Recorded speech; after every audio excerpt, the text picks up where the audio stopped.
Tento program obsahuje audiokomentár.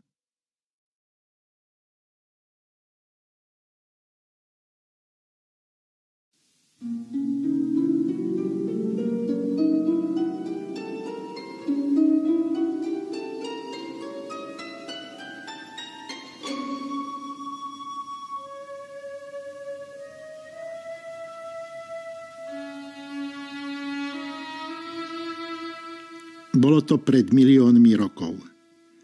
Povrch zeme, jeho horstva a moria sa pod vplyvom magmy vlnil. Roháčske žuly vytlačili na povrch podzemné labyrinty chodských vápencov. Vtedy sa urval zo žulov blízky kremičitý balvan a zrútil sa na dno kotliny, v ktorej teraz stoja huty a ktorý čakal na svoj čas. Objavili ho výrobcovia skla. Naverbovali skúsených majstrov a robotníkov, ktorí stínali drevo pre pece, ťažili z kremitého brala, odlievali číre tabule a na chrbtok ich roznášali po svete. Po 40 rokoch sa však kremičitý zdroj vyčerpal. Ostali po ňom len pomenovania. Sklenený vršok a pecisko. Muži, už naučení roznášať, predávať a zasklievať, ostali pri tejto obžive. Sklo sa stalo potrebou celej Európy. Chránilo pred nečasom a prenikalo ním svetlo slnka do príbytkov.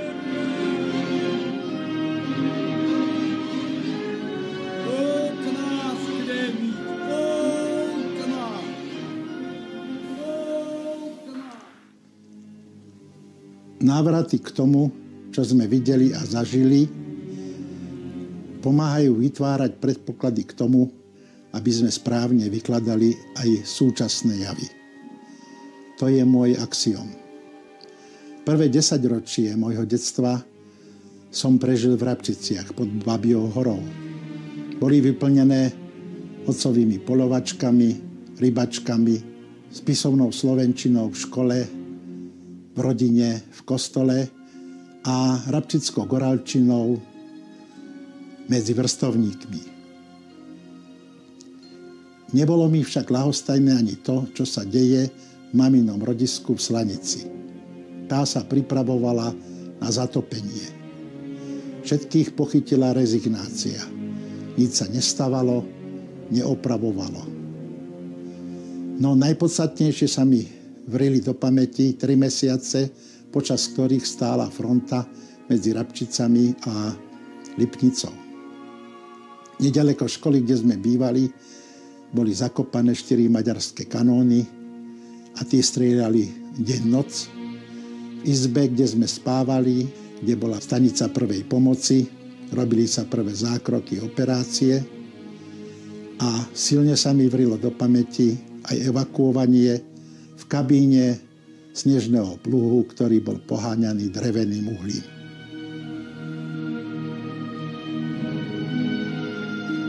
Po povojnovom trmácaní sme sa usadili v Liptovskej Teplej. Tam rodičia našli prácu.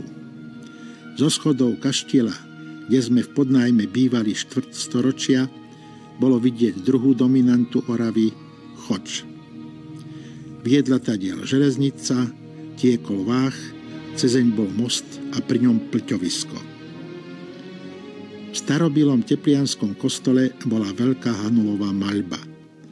Dvojica svetcov na ňom kázala ľudu. O vrchoch za nimi som usúdil, že sú pokračovaním Choča. Už ako 12-13 roční sme si robili na Choč 3-4-dňové výlety. Z Choča sme mali ako na dlani aj Liptov, aj Oravu. O dedinách vo vrchoch začínajúcich šípom, končiacich sivých vrchom, sme však nevedeli nič. Otca, ktorý sa už po vojne nemohol vrátiť k učiteľstvu, naplňali 2 činnosti. Pre školu v Teplej chcel vytvoriť plastickú mapu Liptova. Niekoľko kartičiek s obrysmi dedín a kostolov v nich prežilo v našom archíve. Prácou sa mu stalo vyhodnocovanie domov, pozemkov a ovocných stromov v obciach, ktoré sa pripravovali na zatopenie, aj s jedným z najstarších duchovných centier Slovenska, dedinou Svätá Mária. Našu rodinu však ani táto druhá, najväčšia priehrada Slovenska neobyšla. Brat sa priženil do sestrče starej osady Liptovskej Mary. V susedných Parížovciach už bola aj železnica. Tam som sa spoznal dnes už s osobnosťou svetovej archeológie profesorom Karolom Pietom, ktorý výrazne prispel k vyplneniu bielých miest našich dejín po rozpade Veľkej Moravy. Od furmanov som sa na sestrči dozvedel, že za vrchmi sú dediny, kde sa hovorí po goralsky. Jednu jeseň sme sa s bratom vybrali tým smerom na huby. Malebný chotár jednej z nich mi ostal v pamäti. To bolo moje prvé stretnutie s krajom a s ľuďmi, ktorí minulé, súčasné aj budúce osudy sa vám pokúsim priblížiť s prosbou, aby ste sa usilovali vnímať ich v širších, nielen v slovenských súvislostiach. 8 rokov som potom sledoval, ako zomierajú dediny. V Mare som bol na poslednej omši v kostole, aj na poslednej zábave. Vežu Sielnického kostola som na vlastné oči nevidel padať. Pre jej rodákov však, ako pre každého, komu zomiera rodisko, to museli byť tristné chvíle.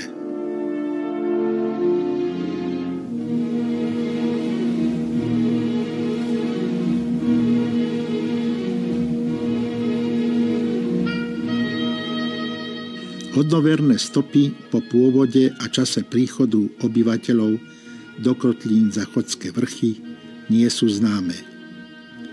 Boli to reformačné tlaky Turzovcov, ktoré postihli celú Oravu a úsilie dostať sa na územia, do ktorých reformácia neprenikla, premnoženie, hlad.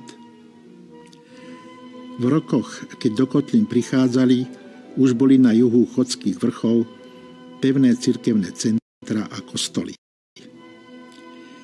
Najstarší v Svätej Márii, v Liptovskej Teplej, v Svätej Anne, mladšie v Kvačanoch a Matiašovciach.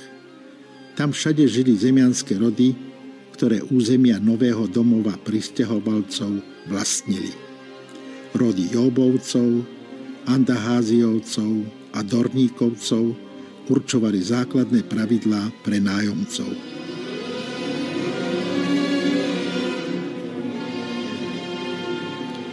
Prichádzajúci nemohli byť z pohostinných prostredí. Práve naopak.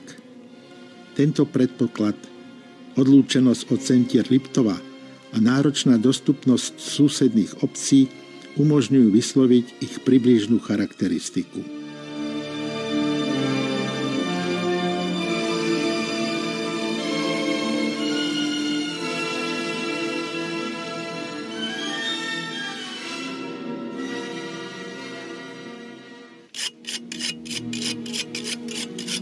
Boli zvyknutí na tuhé zimy. Dokázali zúrodňovať pôdu tým najstarším spôsobom, žiarením, klčovaním a vypaľovaním. Vedeli stínať stromy a spracovať drevo, stavať si domy a ich hospodárske prístavby. Využívať všetko, čo k jedeniu príroda poskytovala. Poradiť si s chorobami a s úrazmi ľudí, ale aj zvierat. Mali skúsenosti pastierov aj chovateľov hydiny. Dokázali si konzervovať a uskladňovať potraviny. Zo vzdialenosti a z prevýšení chodníkov a ciest si nerobili žiadne starosti. Boli pre nich samozrejmosťou. Vedeli si vyrobiť náradie, odev aj obuv. Vytvárali si piesne, tance, ozdoby domov, odevu, dedín. Ustáľovali si tradície a zvyky, do ktorých preberali aj iné zo svojho liptovského a oravského okolia. Keď mužov zaujalo podomové sklenárstvo a donášali novoty zo sveta, ich ženy úzkostlivo strážili vlastné tradície a vychovávali deti. Nech už prišli odkiaľkoľvek, doniesli si hlboko zakorenené kresťanské cítenie a normy. Viac ako storočie chodevali do veľmi vzdialených kostolov, preto v nich zrela túžba mať vlastný v každej obci.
Високо зорнічка, ой, добре нас матрицька естевесе. Pozerať sa na predmet a na činnosť len tak je niečo iné, ako pozerať sa na ne s tužkou v ruke a kresliť ich. Taký vzácny čin urobil Ladislav Gál, učiteľ z Malého Borového. Obohatil kroniku kresbami, ktoré čitateľne približujú mnohé z toho, čím ľudia žili, čo vytvorili a čo už zaniklo.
Gdzie się nachodził po tym syrym świecie, gdzie si zarobił pieniądze we świecie, gdzie si zarobił pieniądze we świecie.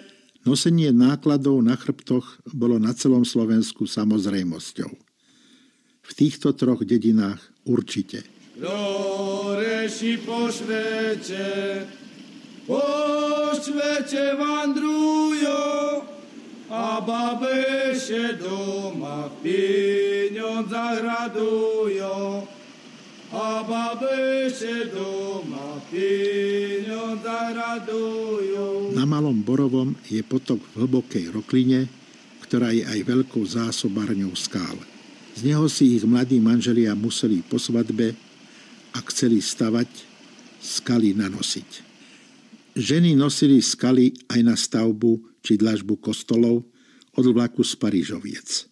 To bolo 14 kilometrov. Berušek nachodil po podoblok na stol a A ten, co nechodil pekné devce dostal. A ten, co nechodil pekné devce dostal. Na chrbtoch nosili nákupy aj batožinu od autobusu, ktorý po druhej svetovej vojne začal chodiť až po začiatok Chvačianskej doliny.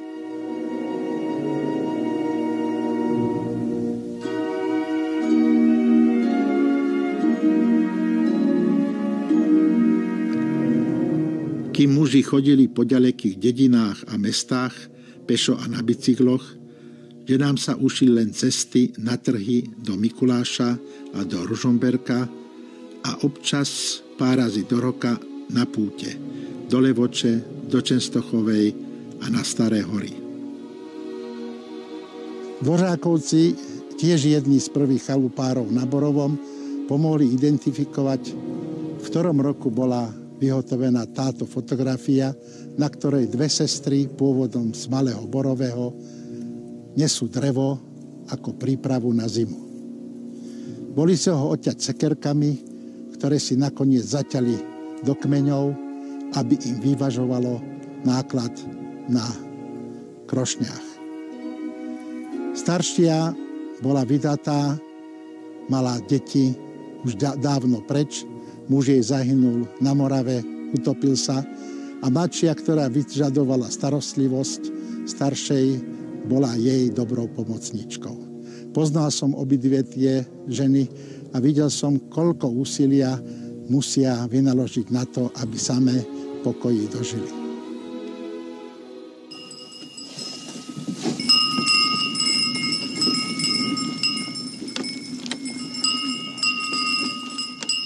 Ťažné zvieratá, kravy, voly, kone, kto aké mal, zapriehali aj v lete, aj v zime.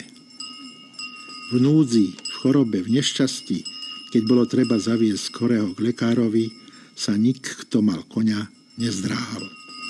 Kod zošidva šklore, po tym celym świecie, chodzą oj za chlebem, pre ich biedne dzieci. Chodzą oj za chlebem, pre ich biedne dzieci. Chodzą hore dolu, a smutnie śpiewają.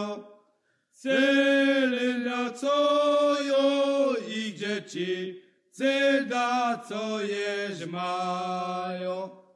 Celda, co ich dzieci, celda, co jež mają. Tu nám je Národný výbor hútny.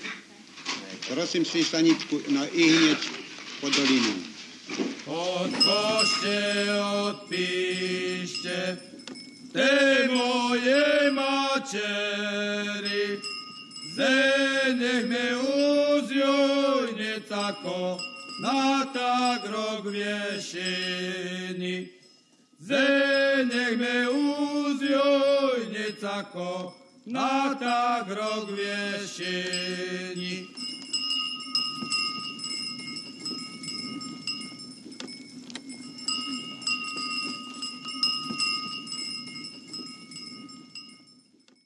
Bez hnojenia polia nerodili. Na povozmi neprístupné miesta sa hnoj vynášal v košíkoch. Vynášali ho len ženy. Vždy v skupinách. Buď si jedna druhej vynášanie vracali, alebo ho nosili za plácu. Za jeden deň nosenia sa za prvej republiky platilo 5 korún. Kilo cukru stálo 6. Spievanie po vysýpaní košíka bolo odpočinkom.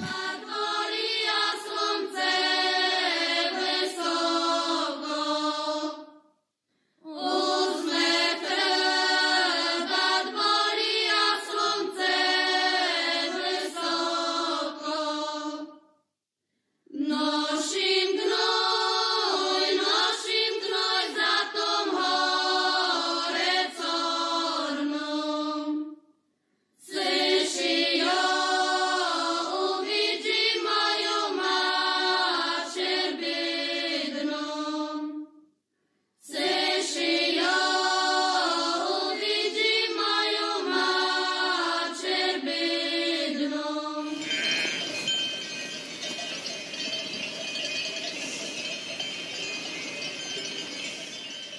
Niekedy ani hnoj nepomohol, aby polia rodili. Preto ich nechávali ležať úhorom. Aj 10 rokov. Boli však dobré na spásanie ovcami alebo dobytkom. Pasenie v blízkosti obrábaných polí vyžadovalo dozor. K paseniu na salašoch bol potrebný rozmanitý, najmä drevený riad. Ten si vedeli vyrobiť sami.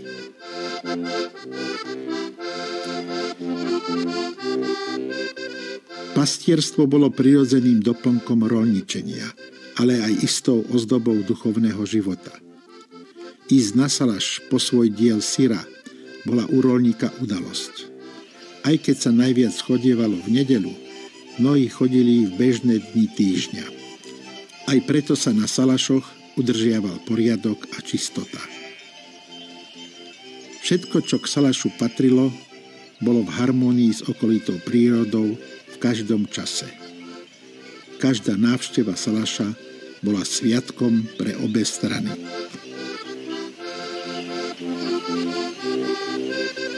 Salaše sa dnes presťahovali do maštalí pomaly zanikajúcich družstiev. Mlieko sa ráno čo ráno odváža veľkopredajcom a niekdajšie čaro pastierstva, najmä oviec, zaniká.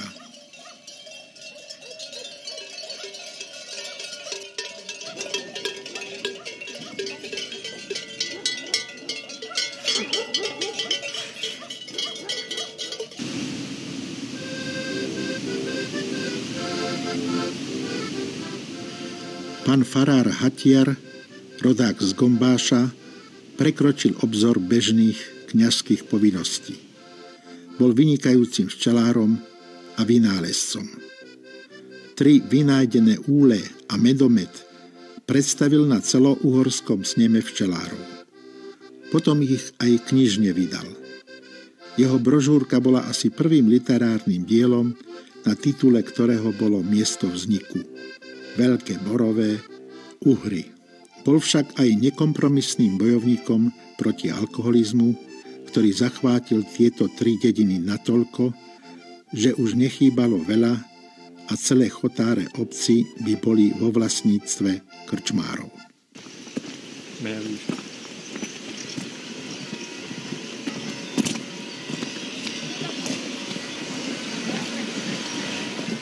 Pôsobenie doktora Ligoša vo farnosti Veľké Borové bolo pre ňu požehnaním.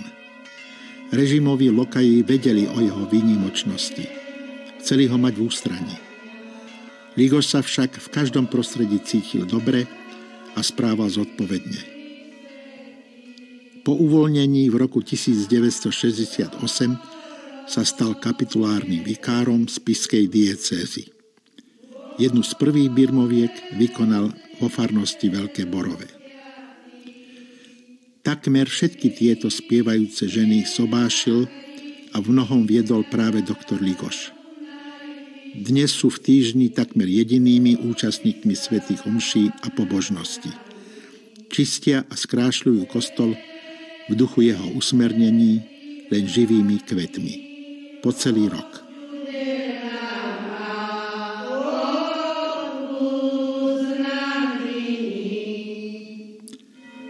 Doktor Ligoš, rodák z nedalekých Chlebníc, prišiel prvý raz ako kňaz a spirituál seminára na spišskej kapitule na veľkoborovský odpust ešte pred skončením vojny.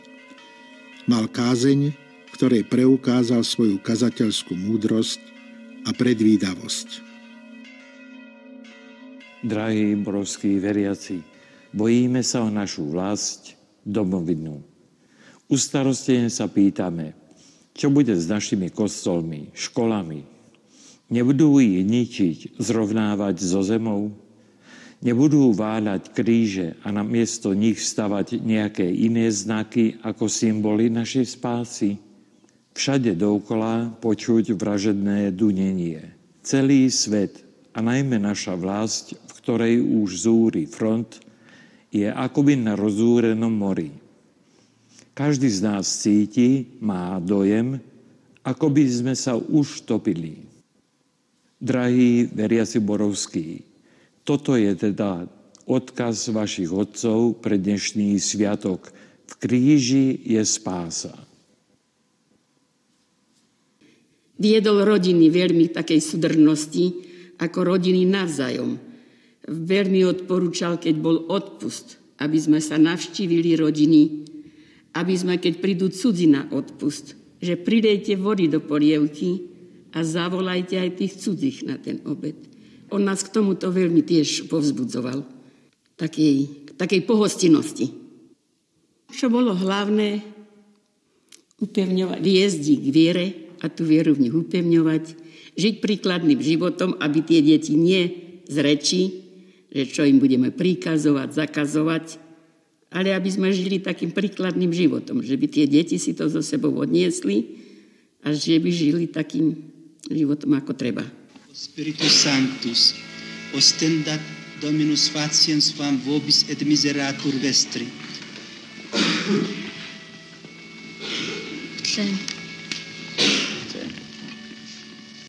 Modlíme sa, požehnaj, Pane, tieto prstenie, ktoré mene Tvojom požehnávajú. Nech tí, čo ich budú nosiť, nažívajú v pokoji, nech ťa poslúchajú a milujú. Nech dlho žijú a zveľadia sa na mnohé roky skrze Krista Pána nášho.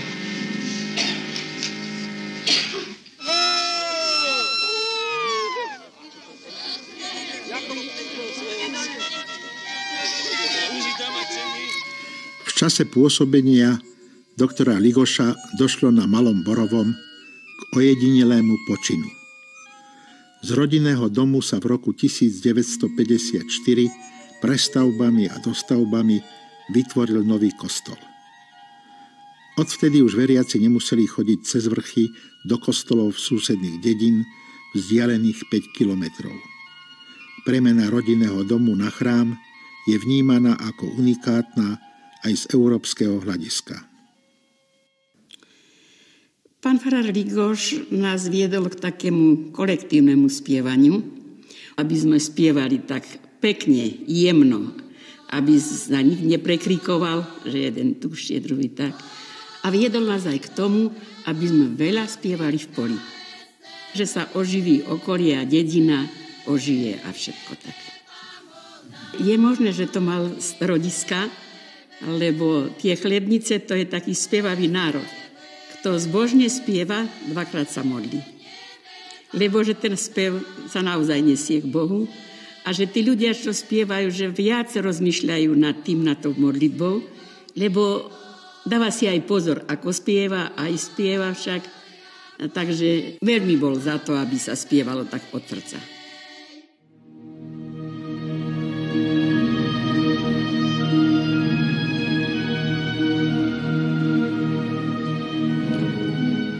Štefan Figura, dlhé roky farár na Hutách, vynikal svojim zaujatím o turistiku. Zaprášené negatívy filmov, ktoré sa našli pri búraní fary, ho predstavujú aj ako cestovateľa a fotografa so zmyslom pre sociálnu fotografiu. Statív a samospúšť, ktoré používal, umožnili, že ho vidíme aj so ženami s hnojom, aj pri chráme svätého Petra v Ríme, aj v Pize, aj na Sivom vrchu. Zápalom pre fotografiu, ktorá je druhým životom zážitku, pritiahol k prírode celé generácie. Ísť na Sivý vrch alebo do Prosieckej doliny sa aj jeho pričinením stalo v týchto dedinách potrebou mladých ľudí.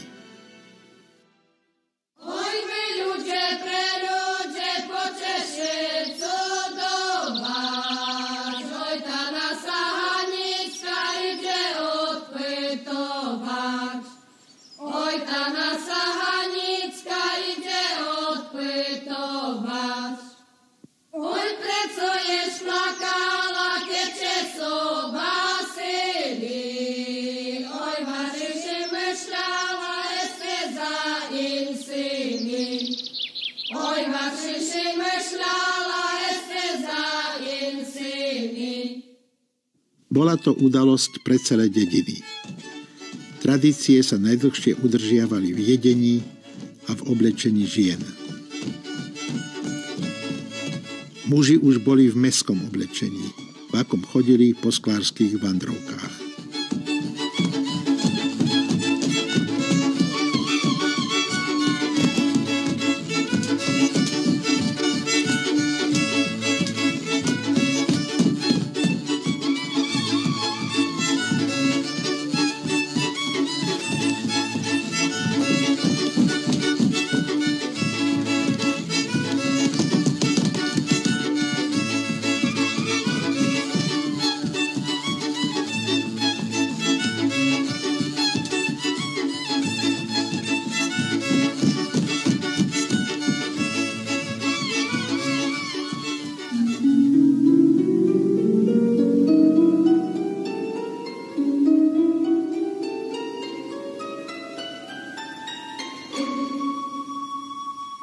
Bolo naozaj tak, že 3 generácie boli v dome.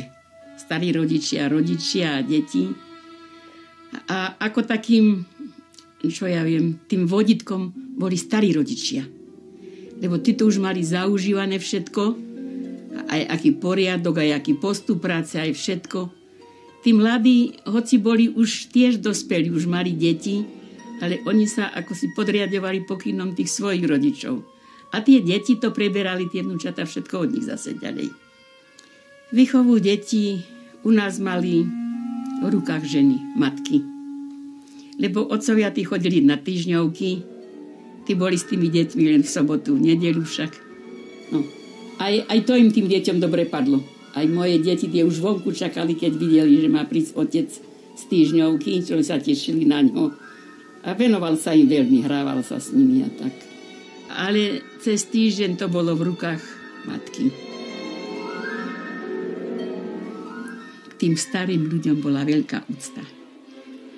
Aj deti si veľmi vážili ako starých rodičov, alebo aj u susedov, keď boli starí ľudia.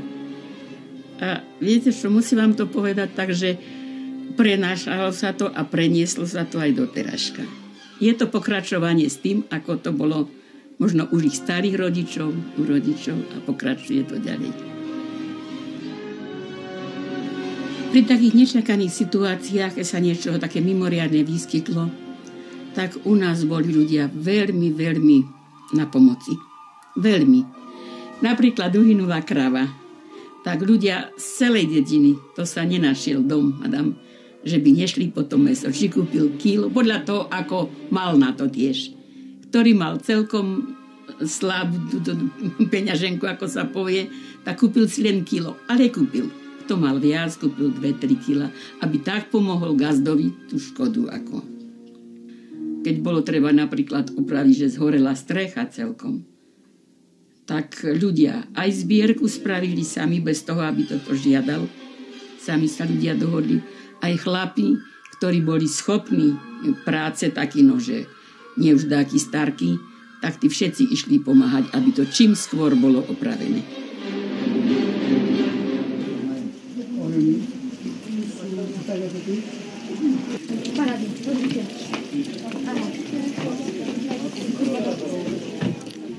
Celé generácie pestovali tradíciu, že zasvedcovanie detí do noriem kresťanstva má byť pre ne udalosťou nad všetky, ktoré dovtedy zažili.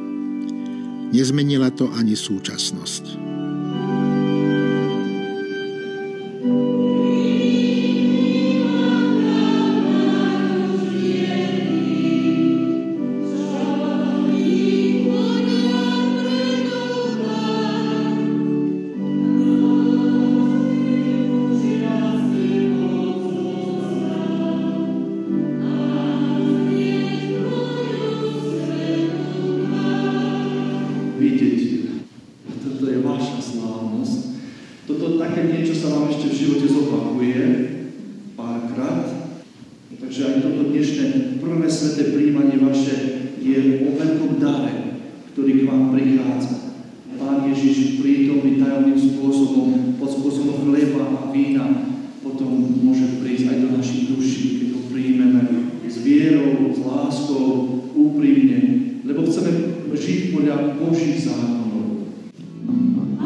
Na Veľkom Borovom, kde tradícia dobrovoľného hasičstva oslávila v roku 1932 už z té výročie, vzniklo ojedinelé ženské hasičské družstvo.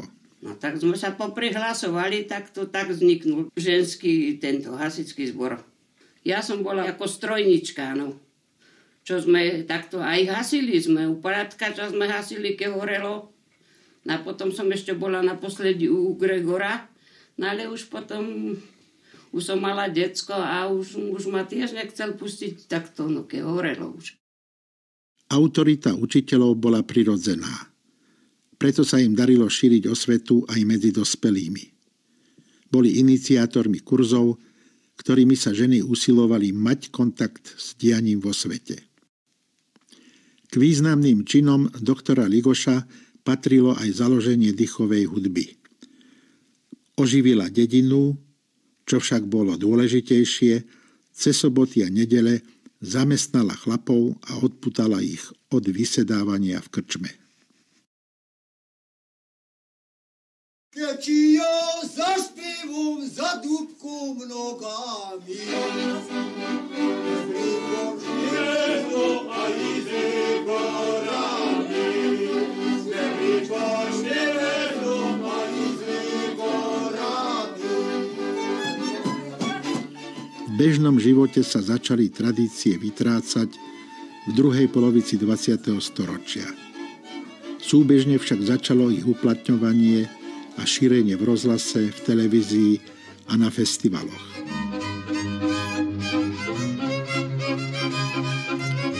Pribúdaním chalupárov začalo úsilie nielen oživovať domáce tradície, ale spestrovať život dedín privezenými prejavmi ľudového aj vyššieho umenia. Snaženia vyústili do festivalu Letokruhy človeka a krajiny s účasťou účinkujúcich z najbližšieho aj vzdialenejšieho okolia a cudziny. Vydržal len 6 ročníkov. Novou tradíciou sa stala, tak ako na celom Slovensku, fašiangová obecná zabíjačka. Kedysi sa chovali a zabíjali ošípané v každom dome. Dnes sa živá sviňa kúpi, dovezie a ostatné je kolektívnou udalosťou celej dediny a nostalgickým návratom do minulosti.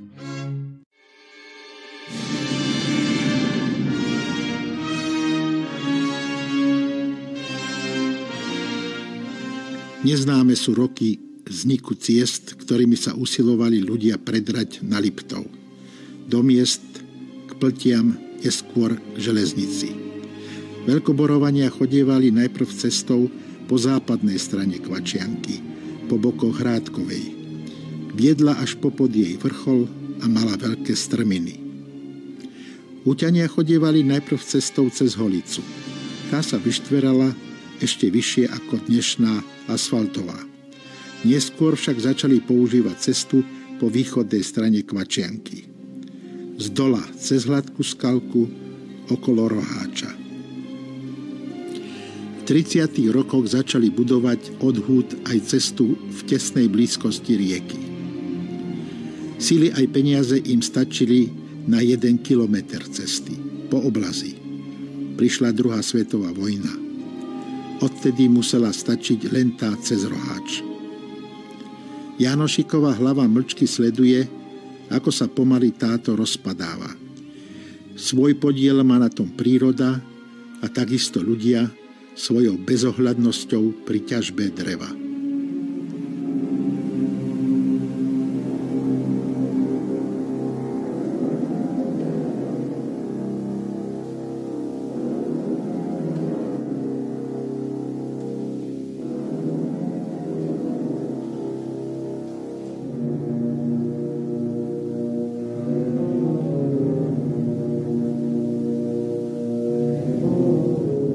Pavol Socháň sa fotografiami zo začiatku 20. storočia, no najmä ich vydávaním v pohľadnicových sériách, podieľal na propagácii prírodných krás celého Slovenska. Sú roztrúsené najmä medzi zberateľmi a v obrázkových časopisoch. V celistvom knižnom alebo digitálnom súbore ich niet.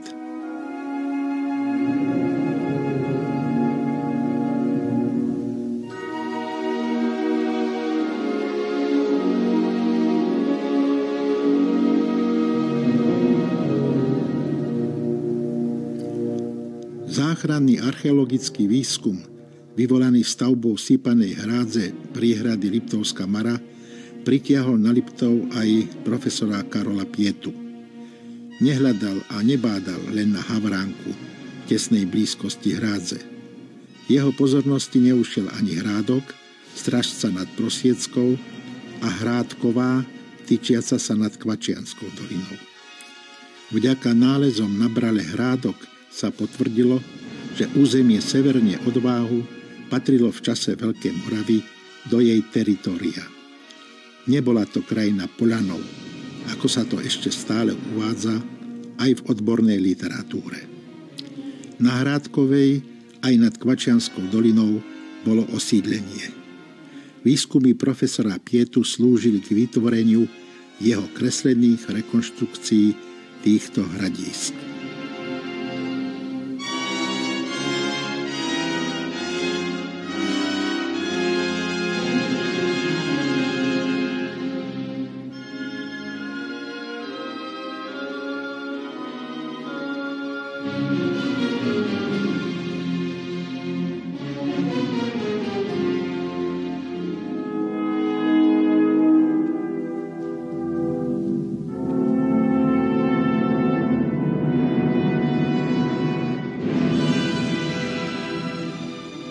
Sám som si Prosieckú dolinu užil 5 rokov pred jej vyhlásením za prírodnú rezerváciu. Čo všetko ju dovtedy formovalo, som sa dozvedel až oveľa neskôr. To, ako sa potom mení, zarastá, som niekoľko desaťročí so smútkom sledoval pri každej jej návšteve.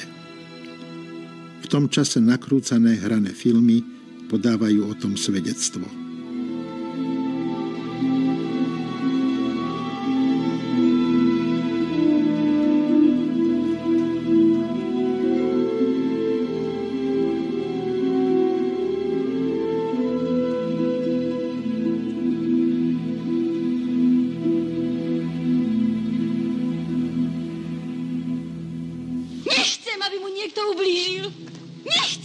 Počuješ, Tavo? Nechcem! Ja neverím, že ten chlapec skríži tvoje cesty!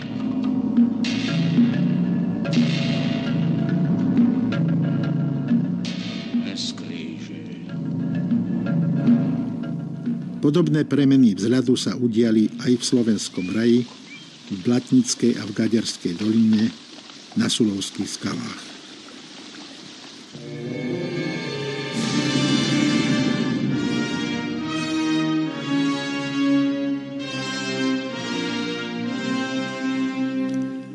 Osobitú históriu mala cesta cez Prosieckú dolinu. Jej podoba sa často menila, no najvýznamnejšie ju asi zmenili dažďové prívaly, ktoré spôsobili 1000-ročnú povodeň v auguste v roku 1813. Podstatou premien Prosieckej doliny bola náhorná planina Svorad. Vody zo snehu, z jarných aj letných prívalov odvádzalo z nej Jóbské prepadlisko, závrt, ktorým sa množstvo vody dostávalo do jaskyň a z nich vyrážalo až na konci doliny. Keď prepadlisko nedokázalo odviesť masy vody, tak sa valila vrchom a hlodala roklinu a brala okolo nej. Na dolnom konci doliny neviedla dávna cesta, ktorú spomínal Matej Bel, cez dnešné vráta. Tam bola len štrbina. Cesta obchádzala Hrádok. Tiesňavu rozšírili trhavinami až po prvej vojne. Tedy aj tam, vo vrátach, už vyzbrojení skúsenosťami, ktoré získali zo stavby drevenej cesty po 1000-ročnej povodni, v štrbine medzi robustnými bralami vytvorili spojnicu medzi dedinou a lúkami na Svorade, vybudovali most ponad rieku. Prívali často poškodzovali toto unikátne dielo, no vždy ho opravili. Aj po obrovskej povodni v roku 1924, aj potom, keď ju ustupujúci partizáni pred koncom vojny poškodili.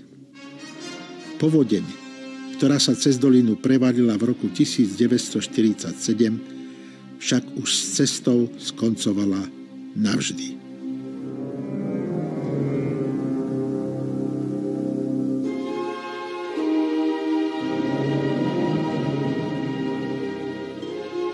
Keď som mala asi 12 rokov, tak ma zobrali ako ku detkovi, ku babke, oco tam pozrieť. Tak som často chodievala do Bešeňovej s otcom. To sme chodievali túto na Svorad, do doliny, no ale ešte sme nechodili dole Rebrikami, chodievali sme dole tými tie guľatiny, čo to tam boli, no. Nás bolo tiež 5 detí, mama 6 do roboty nechodila, porichtovala maslo, tvaroh, vajcia. A tak sme už išli do toho Ružomberku. Do Zborového sme išli asi tak o 5 ráno. No a večer sme sa vracali, keď sa mrkalo. No už večer, no 8-9 hodín bolo, lebo tam na trhovisku sveta bolo moc. To sme tiež dlhé časy tam boli na peši s Ružomberkom.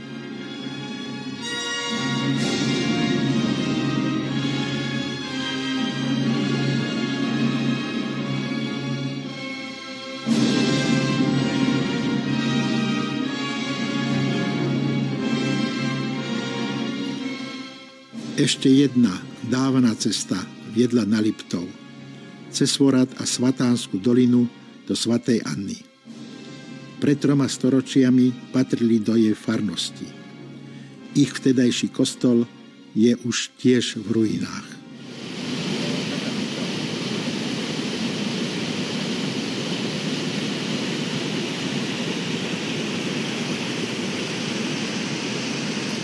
Fotografie spred 100 rokov predstavujú niekdajšiu dravú podobu doliny Borovianky. Bola schodná len pre dobrých turistov.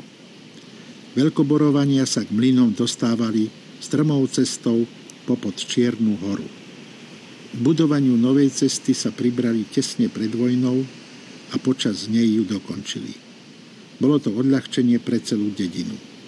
Pre povozy aj pre peších. Pred 20 rokmi sa po nej ešte dalo prejsť osobným autom a ďalej mostom cez Kvačianku na Roháč až do Kvačian. Zakrátko to už však nebude možné ani peši.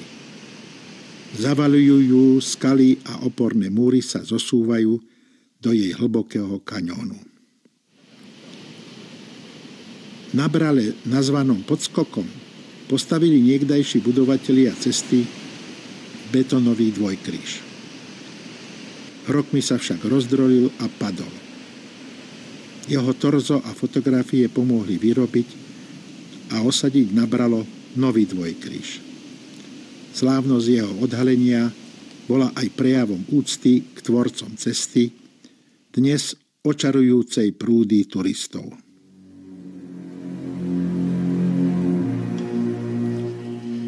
Geobotanický fond osobitej. To bol názov diplomovej práce Juliusa Klimu na Univerzite Komenského. Tento prvý chalupár v Jóbovej Rástoke pracoval po celý život v botanickej záhrade v Bratislave. V záhrade chalupy vysadil a vypestoval za 40 rokov viac ako 150 drevín z celého sveta. Zo semien, ktoré dostával poštou v listoch, vytvoril podobné arborétum ako Zemania Jóbovci v Prosieku pred 200 rokmi. Arborétum aj kaštiel Jóbovcov je už v nenávratne. Aký osud stihne Klimovo arborétum?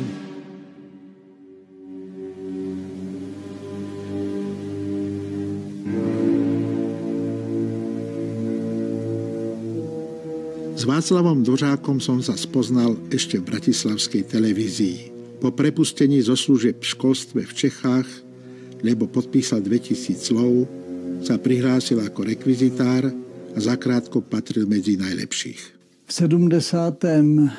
roku jsme koupili tuto drevenici Byli jsme tady na oblice jednoho filmu Mrtvé oči a od začátku v podstatě našeho manželství se stala domovem pro naše děti,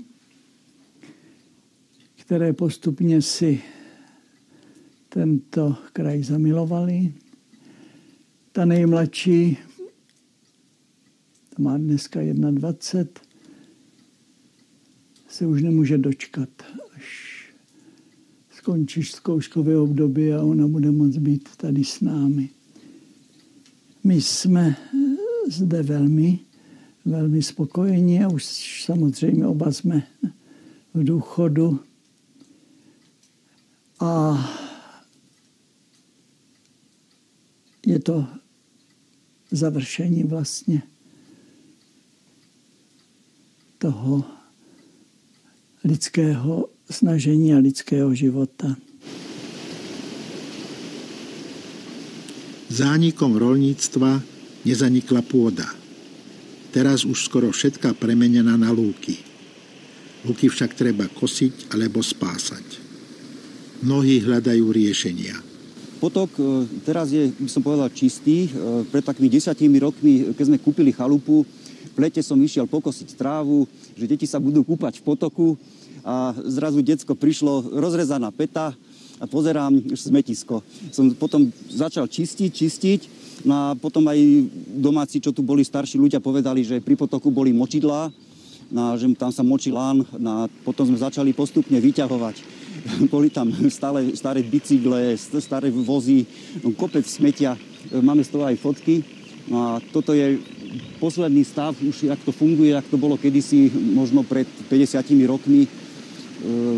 Dalo by sa povedať, že v tých močidlách som aj spoznal históriu kraja, že z začiatku boli farebné plastové obaly, potom boli sklenené fľašky, ten alkoholizmus toho kraja a potom veľa železa. Vyslovene mladí ľudia, čo sem prišli, alebo po rodičoch, vyhádzali staré vozy, zbytky vyslovene, čo už nepoužívali.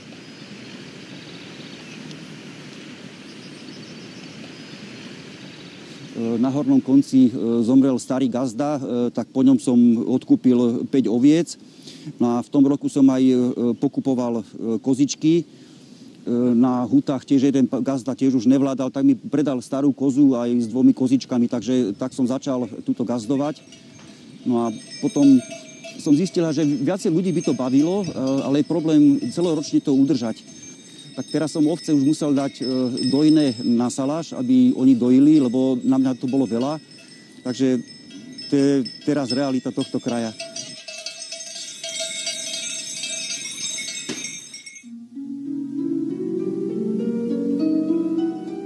V čase vyhlásenia Kvačianskej doliny za prírodnú rezerváciu spodný mlyn chátral, bol už bez majiteľa. V hornom mlyne žila ešte manželka mlynára Gejdoša, ktorý si ju po prvej vojne priviedol z Ukrajiny. Aj tá v roku 1977 odišla k dcére do Liptovskej Anny. Oblazy osireli, hoci boli turistickým pojmom už vtedy. Bolo však treba, aby preskočila iskra myšlienky, ktorá je základom všetkého. Realizácia je už len jej tieň. No aj ten potrebuje svetlo, dušu. Jednou z takýchto duší bol Peter Kresánek, už usadený na Veľkom Borovom, aj s rodinou svojej sestry Widermanovcov. Obaja pochádzali z intelektuálneho prostredia hudobného vedca a skladateľa Jozefa Kresánka. Dokázali pritiahnuť k myšlienke obnovy oblazov desiatky ľudí rôznych profesí, dnes patriacich k špičke slovenskej inteligencie. K zázračným premenám, ktoré sa začali v roku 1980, výrazne prispel aj tesár a cestár Jozef Smutniak z Jobovej Ráztoky. No a čo sa týka ako to zachráňovanie tej architektúry starej, či už bolo na tých mlynoch v Kvačianskej doline s tými ochranármi Bratislavy. Prvý rok to bolo v 80. Horného mlyna, potom v 81. Udolného mlyna, Potom som s nimi chodil aj ďalej ako zachraňovať. To bolo v Hubovej, vo Veľkolinci, na Podšípe, na Brizgalkách, na Starej Bystrici, vo Sturmi som bol po 2-krát. Spoločenstvo intelektuálov, ochrancov bolo Jozefovi Smutniakovi jednou z opôr v tragédii, keď mu práve v Kvačianskej doline tragicky zahynul 15-ročný syn. Jeho a fortiel sa po tejto tragédii prejavil v jeho rezbárskom diele. Proces oživenia mlynov v Oblazoch trval skoro polstoročia. Dnes sa o ich trvalý život starajú desiatky dobrovoľníkov, najmä z radou študentov vysokých škôl, ktorí hľadajú spôsob súžitia civilizácie s prírodou. Začiatkom roka 2013 zomrel práve ich pričinením spodný mlyn prvú múku, z ktorej upiekli chlieb. Mnohí to vnímajú ako banalitu. Rastie však počet tých, ktorí pochopia zmysel tejto udalosti. Keď otvorili nedaleké múzeum Oravskej dediny, takisto nemalo veľa domácich priaznivcov, ktorí vnímali jeho zmysel. Tí sa práve chceli zbaviť starých fóriem života. Dnes im múzeum priťahuje turizmus a s ním obživu. Siatie, ručné kosenie, hrabanie, mlátenie sa pre mnohých Slovákov stalo už len folklórom.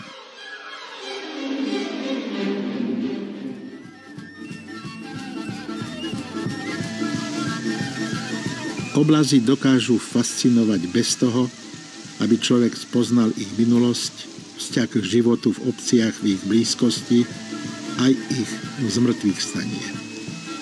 Každú sekvenciu filmu, ktorá sa v nich vytvorila, obohatili.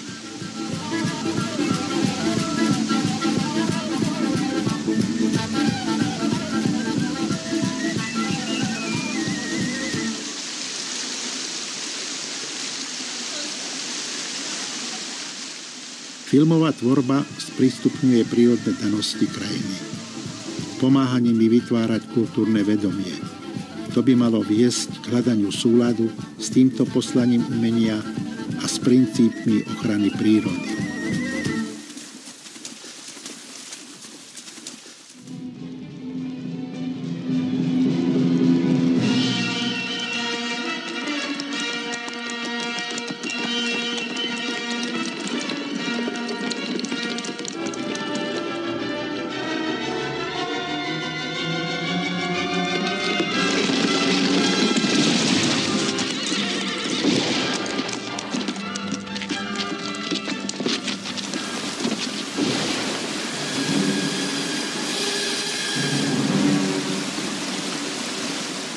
Do podzemia Prosieckej doliny sa ľudia dostali pred 1000 ročiami. Slúžilo im na bývanie a ako ukrytí pred útokmi zvere, ale aj ľudí. Do jeho spoznávania sa v roku 1929 pustil potomok zemianskeho rodu Pavol Andaházy. Neskúmal len Prosieckú jaskyňu. Pustil sa aj do ponoru na Eliáši, až do jeho hĺbky 150 metrov. Odovzdanie jeho skúseností ďalším generáciám prekazila jeho tragická a potupná smrť v januári 1945. Dnes sa podzem v Prosieckej doline dostáva mladá generácia. Nadšenci bez fóbií. Jeden z nich, magister Juraj Šuňok, využíva k svojmu skúmaniu početnú družinu nadšencov a súčasnú digitálnu techniku.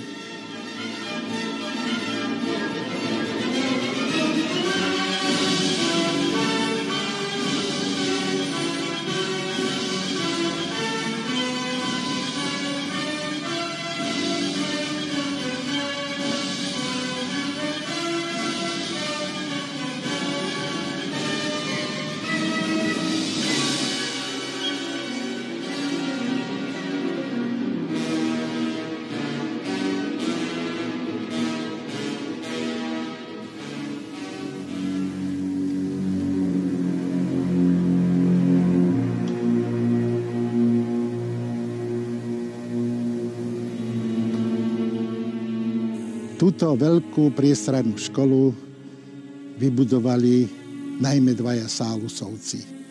Vtedajší predseda Jozef a tajomník Ján, hoci neboli súrodenci, ale mali porozumenie a súhru. Na chotári začali ťažiť hlinu, páliť tehly a tak v roku 1957 sa deti a učitelia dostali do nových priestorov školy. Neboli v nej však dlho. Skoro po 20 rokoch škola zanikla pre nedostatok detí a tie začali chodiť na huty. Veľké priestory obsadili výrobcovia rukavíc, pridružená výroba družstva a neskôr stolári. Od roku 1989 škola stojí bez využitia a viaceré projekty, ktoré boli navrhnuté pre jej nové uplatnenie, boli pre rôzne dôvody zamietnuté. Tak pomaly chátra a bere si ju čas.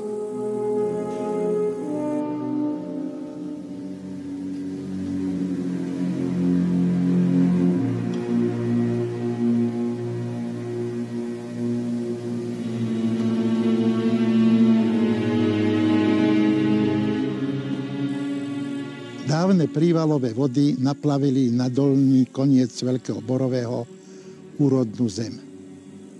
Tu si ľudia podelili na tenké pásiky a každá rodina dostala jeden, aby si tam mohla pestovať zeleninu.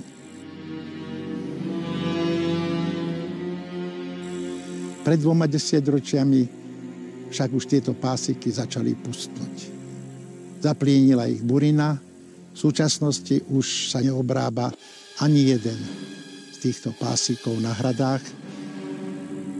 Pásu sa tu ovce.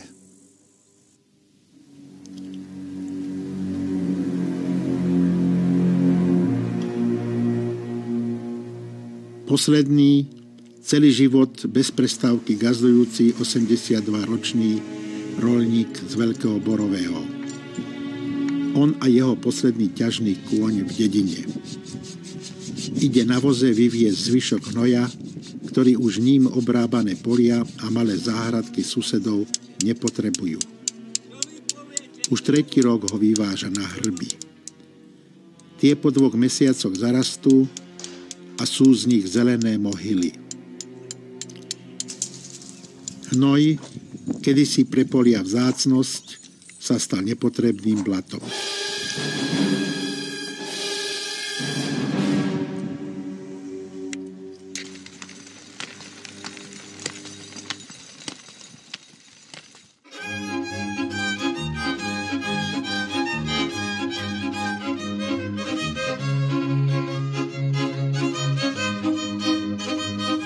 Prvý prístup sa vyznačuje až pietným rešpektovaním tradičných prvkov a duchu doby, v ktorej dom vznikol.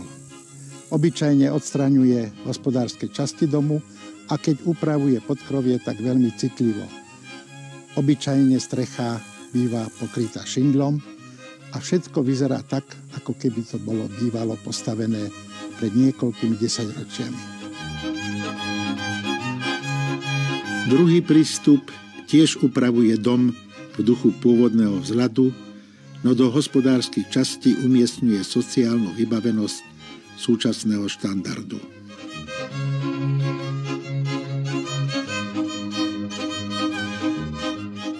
Tretí prístup. Majiteľ volí kombináciu tradičných prvkov architektúry s novšími a s módnou farebnosťou. Nedávno to bolo v odtieňoch červeného smreka, dnes dominuje tmavohnedý odtieň palisander. Štvrtý prístup. Miesto upravených chalúp vznikajú chaty a penzióny, určené pre turistické využitie, uplatňujúce módne tvarové prvky a konštrukčné princípy inšpirované najmä poľskými vzormi. Prebúdzajú sa tendencie doplňať penzióny dobovými fotografiami, obrazmi, plastikami a predmetmi ako svedectvami života a kultúry kraja. Vzdávať jej úctu.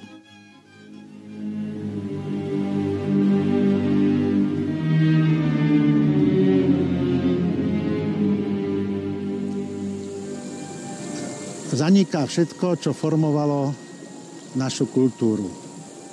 Tradičné pastierstvo, roľníctvo, architektúra, remeslá. Dopravné prostriedky, ktoré sa vyrábali v každej dedine, stávajú sa nepotrebnými. Chodníky a cesty menia svoje funkcie. Nechodí sa nimi za prácou alebo domov, zaplňajú ich peší alebo bicykloví turisti. Hromadením poznania o Prosvietskej a Kvačianskej doline aj o 3 dedinách, ku ktorým vedú, rástlo vo mne pokušenie. Ako tejto narastajúcej mase vstúpiť do cesty aspoň časťou toho, čo sa už o nich vie. Prečo tiesňavy? Prečo rebríky?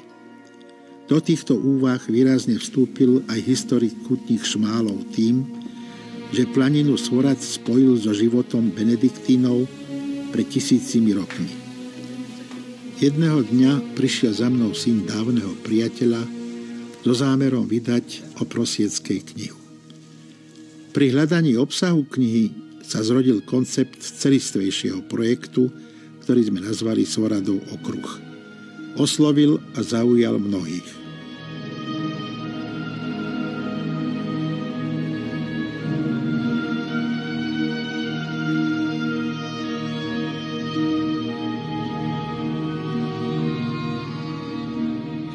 Do projektu sme zahrnuli aj dávnejší koncept – vytvoriť pahorky symbolov európskej kultúry. Dávnou inšpiráciou mi bolo dielo Dušana Jurkoviča. Jeho 32 cintorínov, vytvorených v poľskej Haliči, originálna reflexia na drámu bitky v prvej svetovej vojne. Vo Veľkom Borovom je patronícium kostola Povýšenia svätého Kríža a pahorok Holica je na dolnom konci obklopený 3 cintorínmi. Ideálne miesto pre zámer. Ale aj Prosiek a Malatina majú také miesta. Jurkovičovo memento bolo prvým impulzom, druhým bola renesancia záujmu o detvianske kríže a tretím svedectvo západnej kultúry. Kríže, náhrobky, zvonice, kalvárie.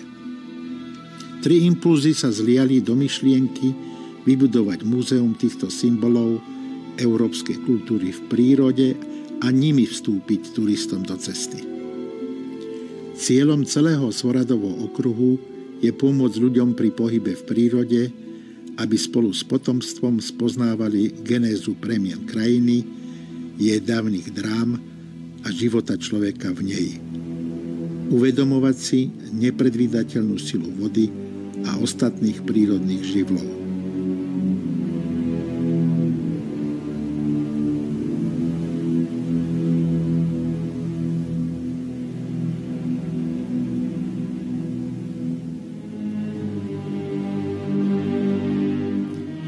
Jarná a jesenná Kvačianska dolina býva úchvatná svojou farebnosťou.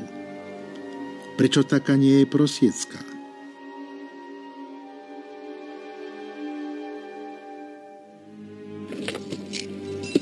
Zimná Kvačianska dolina zas naplňa novú potrebu mladých.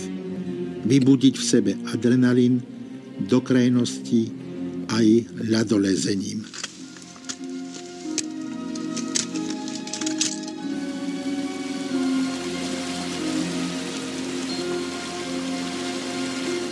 Môžem povedať, že som počas môjho života zažil najdramatickejšie okamihy vo vzhľade doliny.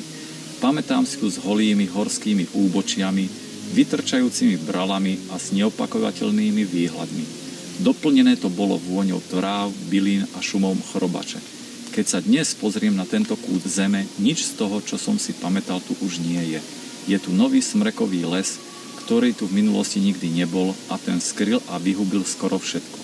Zmizli trávnaté úbočia, kde naši predkovia pásli ovce, kozy a aj svine.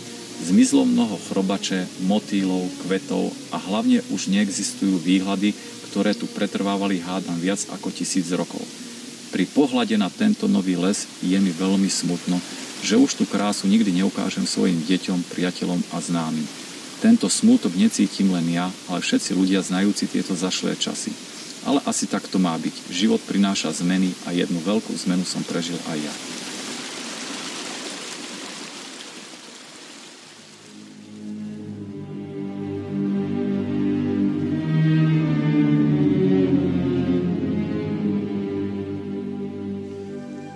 Prečo nevyťali mohutnú borovicu na svahu Súšavy, sa v roku jej vyhlásenia za strom roka dalo len tušiť. Držala obrovský svah, ktorý sa mohol bez jej koreňov zosunúť. Až mapy zosuvov Slovenskej republiky, na vyhotovení ktorých sa podieľal významnou mierou doktor Arnold Nemčok, jeden z prvých chalupárov na Veľkom Borovom, podávajú vysvetlenie. Celé územie pod Súšavou, čiže pod Borovicou, je uvádzané na týchto mapách ako upokojený zosuv. Rovnako je zaznamenaný aj celý bok svahu od Súšavy na Chlebnice, cez ktoré sa nedávno preťali nové cesty. Cesty cez tieto upokojené územia môžu spôsobiť aktivizáciu týchto zosuvov a tým veľké škody.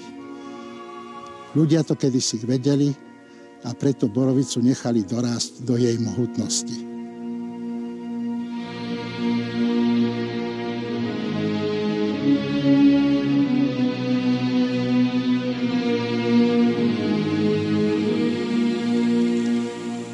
Na tomto dolnom konci húd stál podľa prvého vojenského mapovania Uhorska mlyn, ktorý zobrala obrovská povodeň v roku 1813. Bola to taká povodeň, ktorá zobrala všetky mlyny v dolinách Liptova, ale zobrala aj všetky mosty na váhu.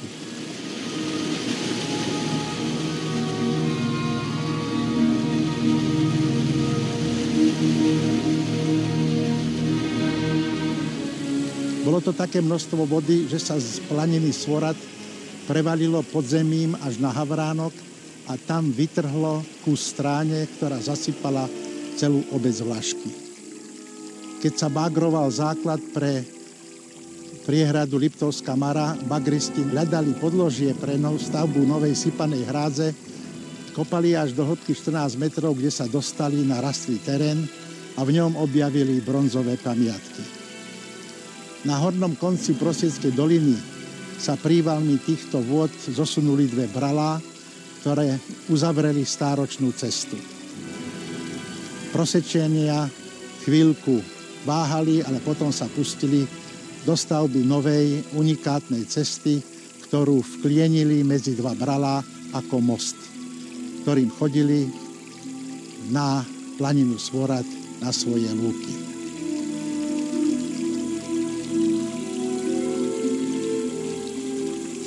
Keby sme mali zrovnať túto povodeň s povodňou 1957, kedy pretekalo v meste Ružomberok 3000 metrov kubických za sekundu, táto bola 10-násobne väčšia a jej dôsledky by boli také, že by zobrala všetky mestá a dopravné systémy na celom Považí až po Trenčín.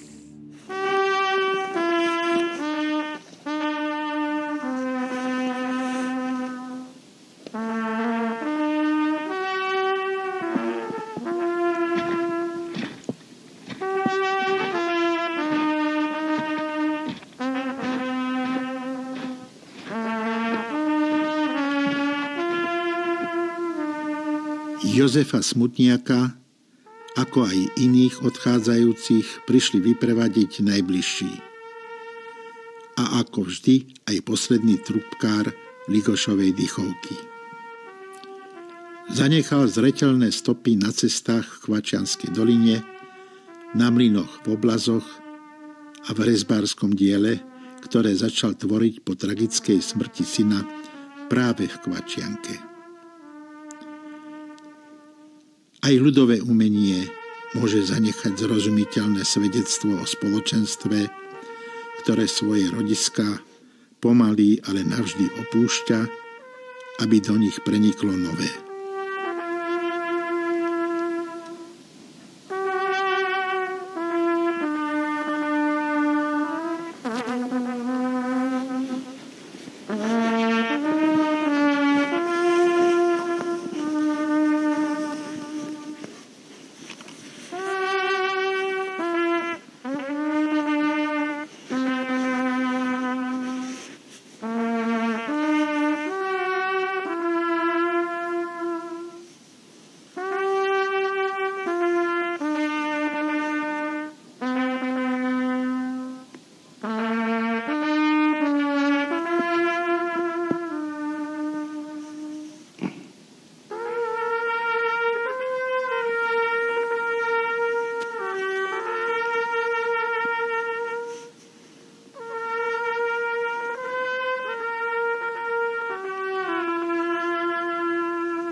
Toto rozprávanie nebolo len o planine Svorad, o 2 dolinách nedaleko nej a o 3 dedinách za Chodskými vrchmi. Takýchto miest je na Slovensku aj vo svete nespočetne veľa. Všade platí, kto sa vzdáva rodísk a kultúry v nich, už nenájde k ním cestu, hoci by si za výmenu nechal vyklať oči, ako v Rufusovej rozprávke Či je to pravda na svete. Ostane mu už len jedna cesta. Na cintorín pokloniť sa k svojim predkom.